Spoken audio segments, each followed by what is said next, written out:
Today we are working on another example which is related with the rate of change of momentum and its relationship with the force. So on your screen you can see the statement of this worked example.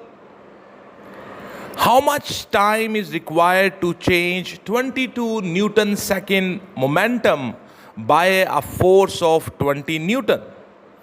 So it's very simple. You know the rate of change of momentum is equals to force.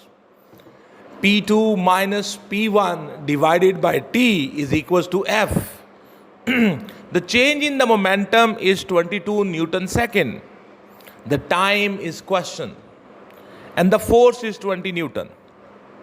So you will have 22 divided by T equals to 20.